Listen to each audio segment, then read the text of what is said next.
Bismillahirrahmanirrahim. Assalamualaikum warahmatullahi wabarakatuh.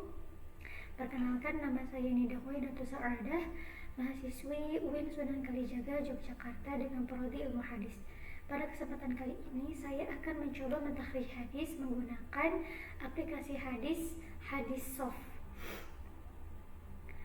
Pertama-tama kita menuju ke kolom pencaharian pada aplikasi ini. Terdapat di atas sebelah kiri. Kemudian kita tulis kata kunci yang akan kita cari. Kata kunci hadis yang akan kita cari, misalnya saya akan mencari hadis tentang agama yang paling Allah cintai. Sebelum itu kita lihat terlebih dahulu mode pencaharian pada aplikasi ini.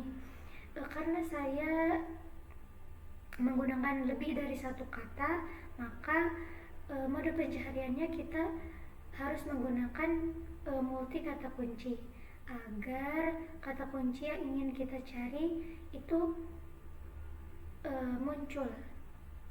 Namun jika kita menggunakan mode pencaharian satu kata kunci, maka kita hanya bisa menggunakan satu kata kunci saja dalam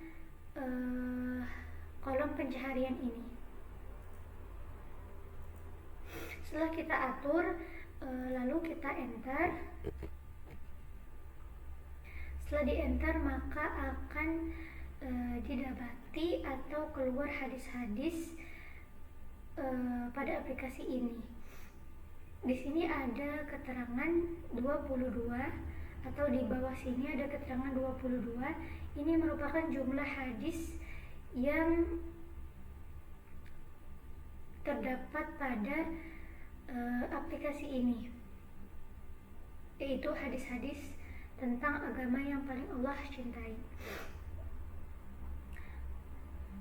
Dari 22 hadis ini terdapat dari berbagai kitab hadis, seperti contohnya terdapat 3 hadis dalam kitab Sahih Bukhari, 4 hadis dalam kitab Sahih Muslim, 2 hadis dalam kitab Sunan An-Nasa'i, 1 hadis dalam kitab Sunan Ibnu Majah, 1 hadis dalam Sunan Darimi, 8 hadis dalam kitab Sunan Ahmad, Musnad Ahmad, 1 hadis dalam kitab Sahih Ibnu Huzaimah, dan 2 hadis dalam kitab Sahih Ibnu Hibban. Adapun cara untuk kita melihat satu persatu hadis dalam kitab-kitab tersebut, yaitu dengan cara mengklik angka yang ada pada tulisan kitab hadis. Misalnya di sini ada kitab Sahih Muslim. Di samping kitab Sahih Muslim terdapat angka 4. Lalu kita klik angka tersebut. Setelah diklik, maka akan muncul hadis yang ingin kita lihat dalam kitab tersebut. Di sini ada dalam kitab Sahih Muslim nomor hadis 1308. Dalam kitab sholatnya musafir dan penjelasan tentang qasar, dan dalam bab orang yang ngantuk saat sholat atau tidak lagi memahami bacaan Al-Quran.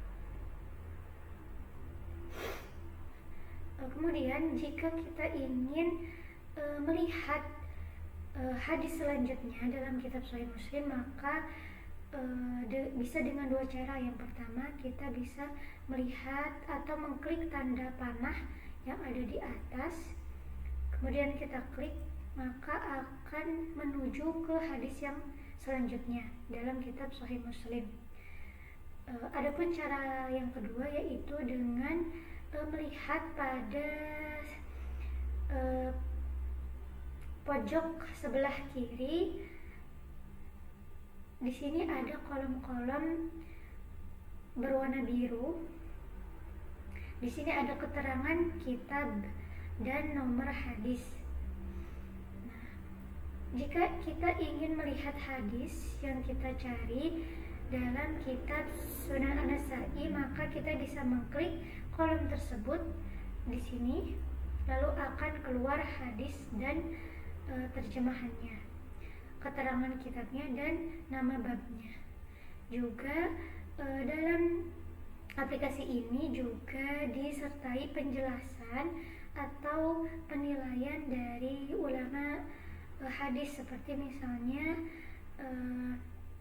Muhammad Nasiruddin Albani mengatakan bahwa hadis ini sahih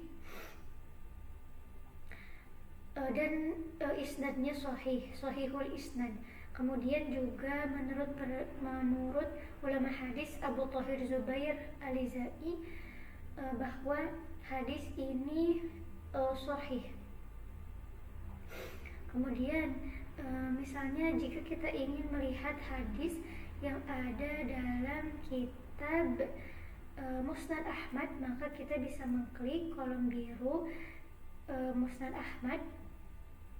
Nah, setelah diklik maka akan keluar hadis, terjemah hadis, keterangan kitab dan bab, serta penilaian ulama hadis tentang hadis tersebut. Misalnya menurut ulama hadis Syu'aib al-Arnud bahwa hadis di atas berkualitas sahih li ghairihi. Selanjutnya di sini juga kita bisa melihat jalur periwayatan dalam hadis yang kita cari. Misalnya dalam kitab Musnad Ahmad nomor hadis 2003, kita bisa melihat jalur periwayatan pada hadis ini, yaitu dengan mengklik ikon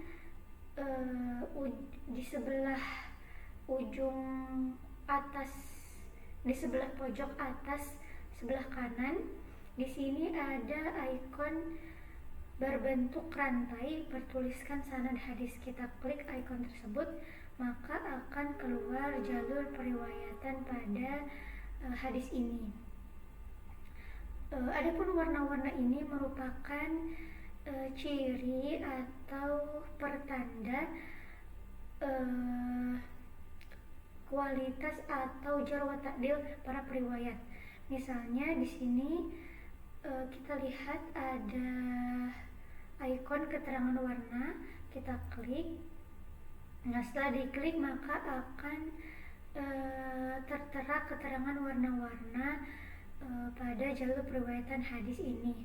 Misalnya Abdullah bin Abbas bin Abdul Muthalib bin Hashim diberi tanda berwarna hijau toska karena beliau merupakan sahabat Nabi.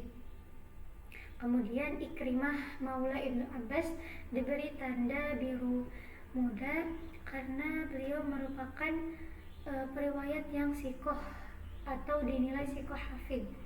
Kemudian jika diberi warna hijau muda, maka periwayat tersebut dinilai sikoh atau adil.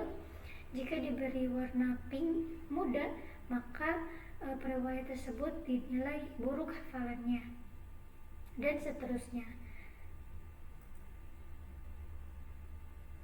Mungkin cukup sekian penjelasan dari saya, kurang lebihnya mohon maaf. Wassalamualaikum warahmatullahi wabarakatuh.